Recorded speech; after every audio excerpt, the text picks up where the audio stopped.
مرحبا بالسادة المتابعين في فيديو أخرى حول مرة هذه le diagnostic physiothérapique et le traitement physiothérapique d'une pathologie.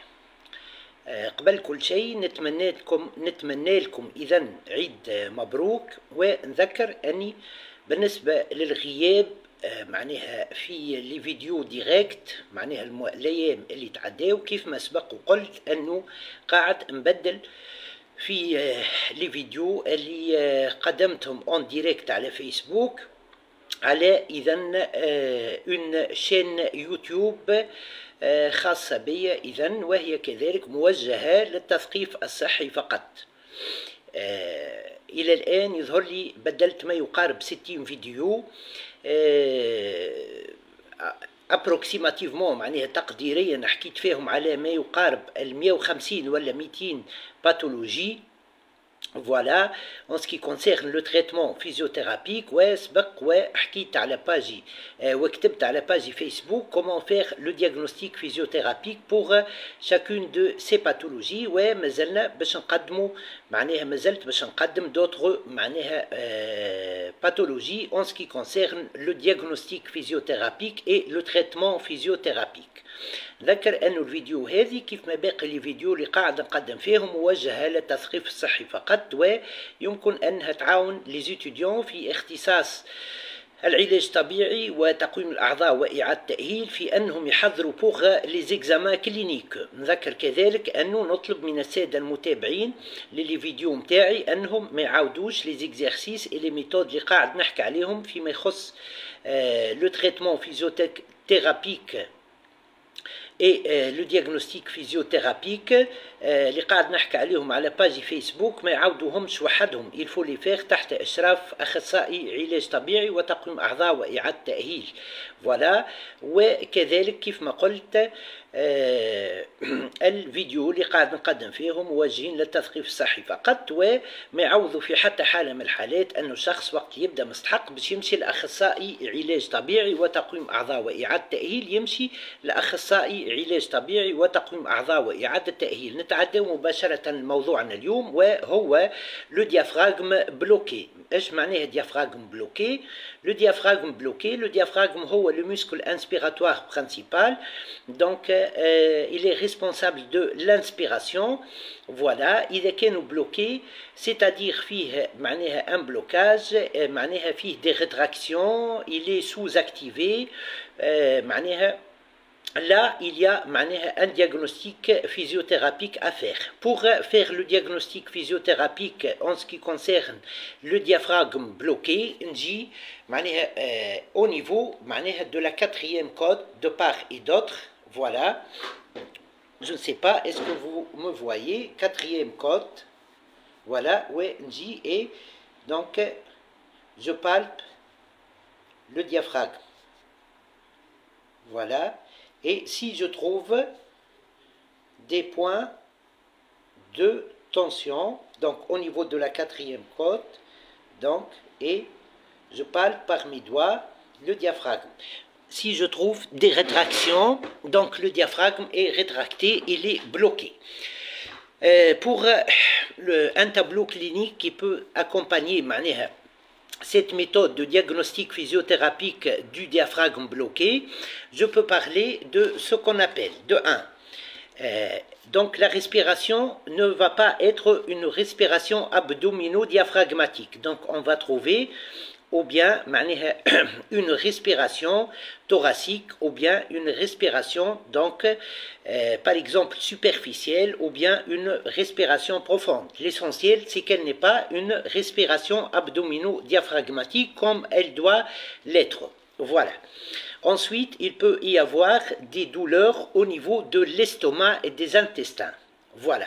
Le muscle inspiratoire principal, le diaphragme, il fait sa fonction de muscle d'inspiration principale.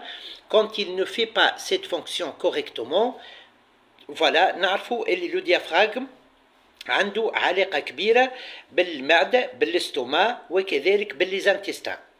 alors il peut y avoir une compression au niveau de l'estomac et des intestins, et il peut y avoir des douleurs au niveau de l'estomac et de l'intestin, donc des douleurs abdominales. Voilà.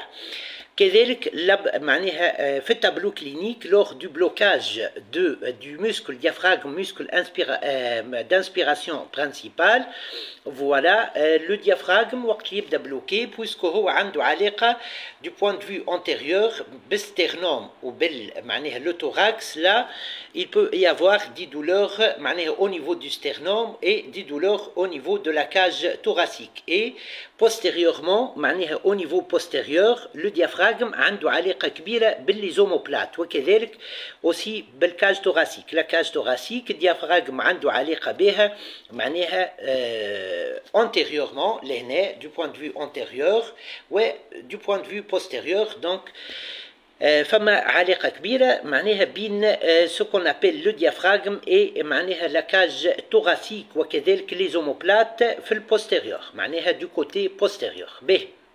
Donc là, il peut y avoir donc des douleurs au niveau antérieur, au niveau de la cage thoracique et au niveau du sternum, mais il y des douleurs donc au niveau donc postérieur, au niveau des omoplates et de la cage thoracique. Un autre signe في tableau clinique, quand on a un diaphragme qui est bloqué, donc il peut y avoir des douleurs à l'inspiration, des douleurs à l'inspiration علاش إذا كان le diaphragme n'accomplit pas sa fonction de muscle principal lors de l'inspiration, là le patient va utiliser les muscles inspiratoires accessoires اللي هما principalement les intercostaux كذلك le scalène, muscle scalène وكذلك حتى le trapèze supérieur. Voilà, et donc il y aura des tirages costales possibles, tirage costal هكا معناها tirage costal au niveau des côtes ou entre les côtes, وكذلك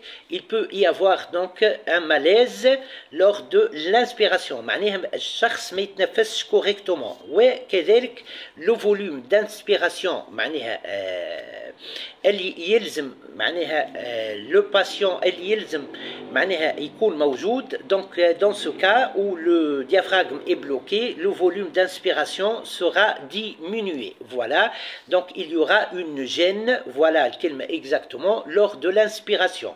Donc là, ce sont les principaux signes donc, dans le tableau clinique lors du blocage au niveau du diaphragme. Donc, il peut y avoir une gêne lors de l'inspiration. Une dorsalgie peut être trouvée.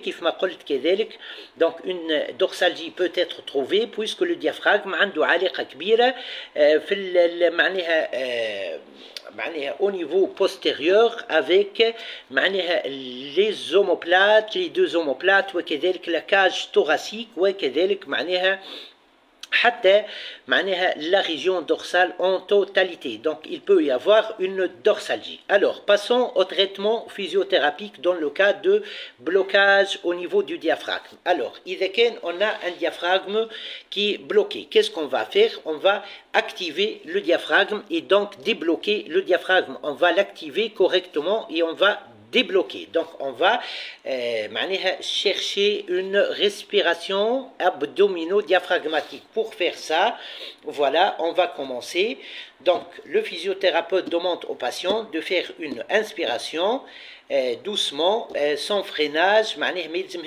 Une inspiration قوية, parce que dans ce cas-là, il y aura un freinage de l'inspiration, donc une inspiration كبيرة, mais en même temps, donc qui se fait facilement pour avoir le maximum d'air qui va passer dans la voie nasale, voilà, donc dans le nez, voilà, donc inspiration et il gonfle le ventre. Expiration maximale par la bouche. Et il fait rentrer le ventre comme s'il va diriger le ventre vers les vertèbres donc dorsaux et lombaires. Donc dans ce cas, temps expiratoire, on va activer le muscle transverse qui est le muscle antagoniste au muscle donc diaphragme. Donc, dans ce cas, on relâche et on débloque donc, le muscle diaphragme. Donc, inspiration et on gonfle le ventre. Expiration et on active le muscle transverse. Donc, le ventre sera dirigé vers, comme s'il va être dirigé vers donc, les vertèbres dorsaux et lombaires. Voilà.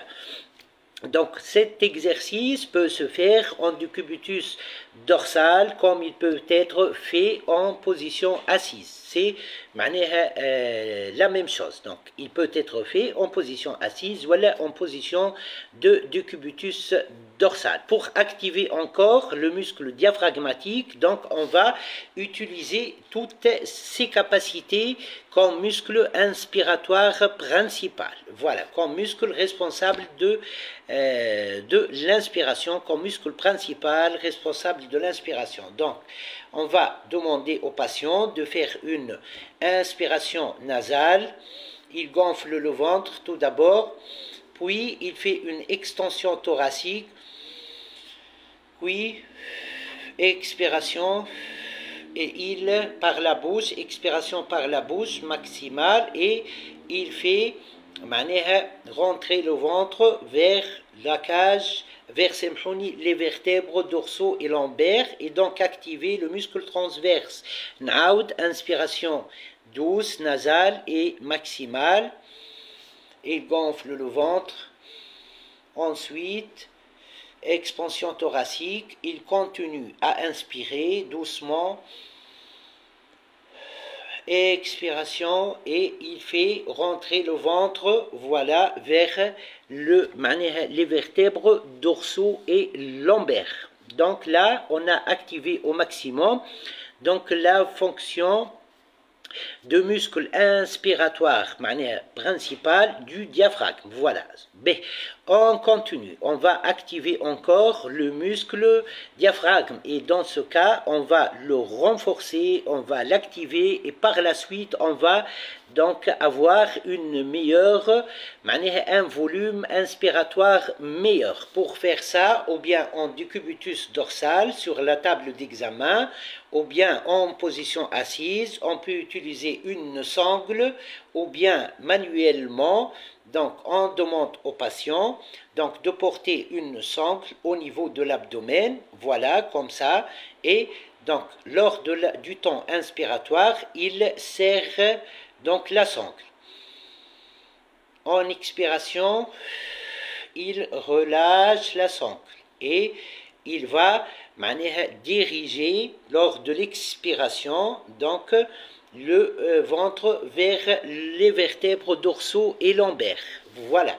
Donc, inspiration douce, il gonfle le ventre et il serre, sans gonfler le ventre, donc il serre, donc, mais de préférence il gonfle le ventre, il serre donc la sangle ou bien les deux mains. Expiration, il relâche la sangle ou ses deux mains et il fait, lors de l'expiration, il dirige donc le ventre vers les vertèbres dorsaux et lombaires. Voilà. Ensuite, on va activer donc les deux hémicopoles droite et gauche du diaphragme. Pour faire ça, patient en décubitus latéral sur la table d'examen. Cette fois-ci, il aura besoin de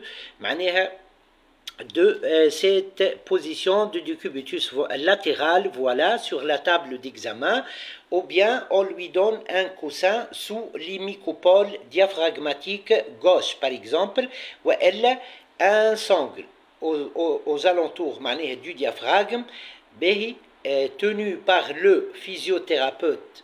Voilà. Ensuite, le patient inspire.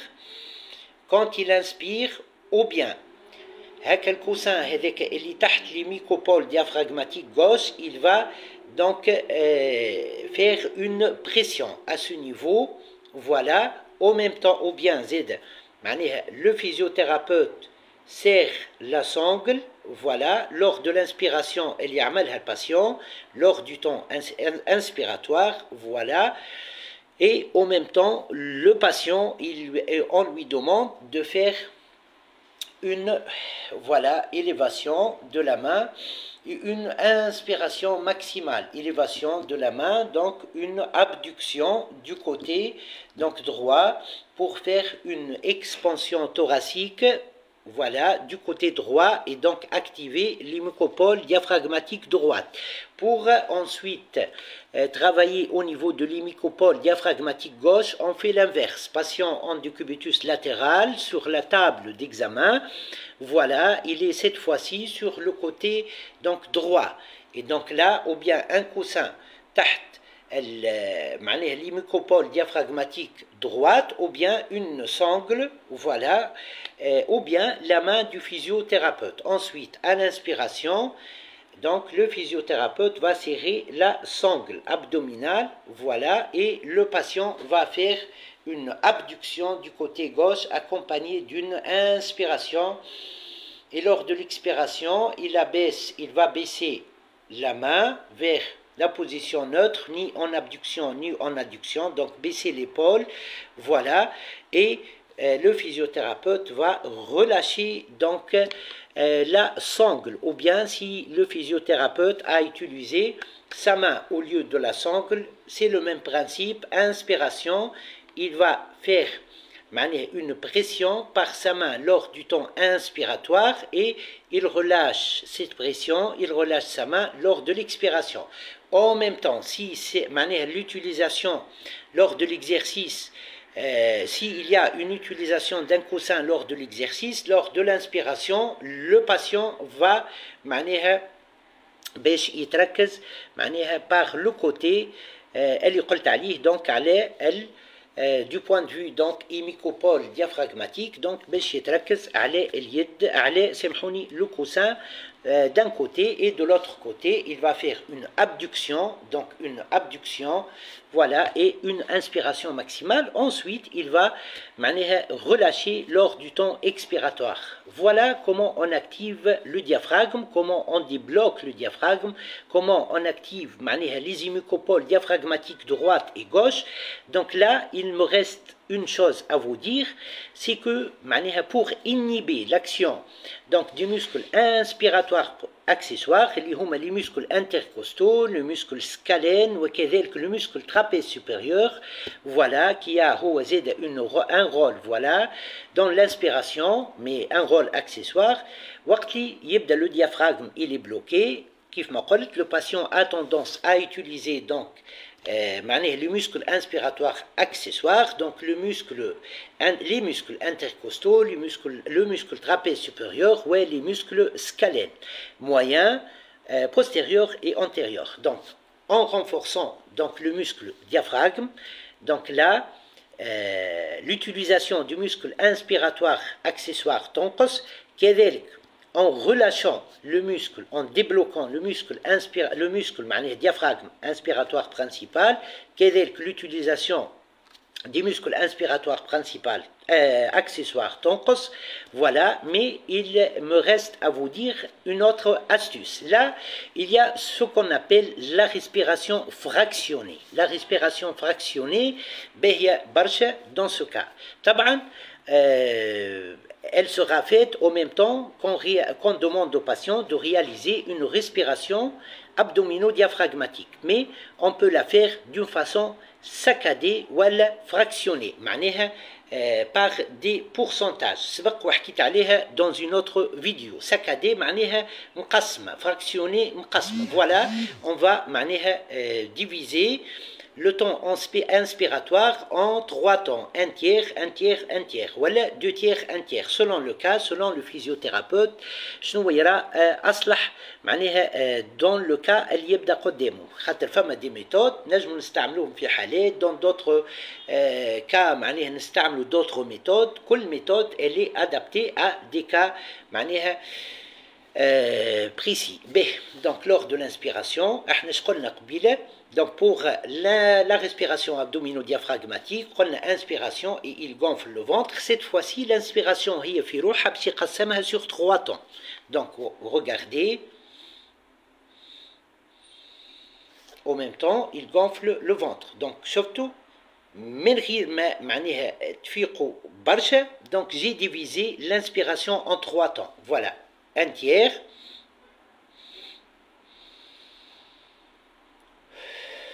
Voilà, cela va inhiber l'action du muscle donc inspiratoire accessoire. Donc le temps le temps معناها بين تيير وتيير في l'inspiration ما نفيقوش بيه الا ما نركزوا برشا. donc il est معناها très limité. Regardez une autre fois.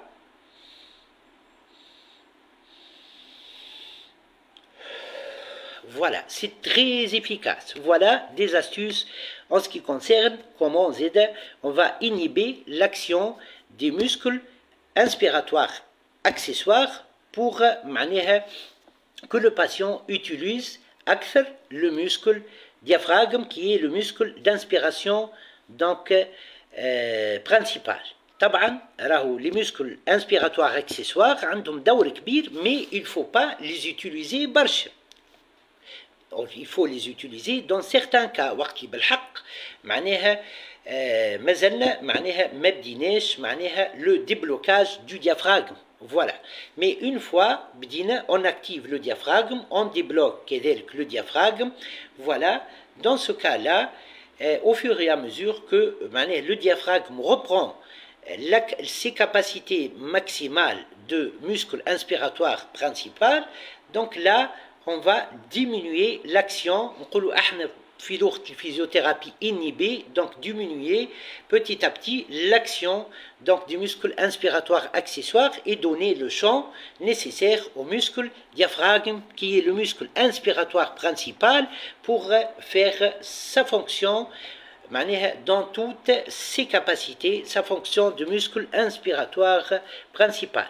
Une fois qu'on a fait ça, le tirage costal يتنحى. Voilà, et on aura donc un muscle diaphragme qui fait sa fonction de muscle inspiratoire principal dans toutes ses capacités. Inch'Allah الفيديو عجبتكم. نذكر أنها موجهة للتثقيف الصحي فقط وما تعوض في حتى حالة من الحالات أنه الشخص وقت اللي يبدأ مستحق باش يمشي لأخصائي علاج طبيعي وتقويم أعضاء وإعادة تأهيل. يمشي لأخصائي علاج طبيعي وتقويم أعضاء وإعادة تأهيل. مرحبا بكم وإلى اللقاء. ومرة أخرى إن شاء الله عيدكم مبروك. شكرا على المتابعة وإلى اللقاء.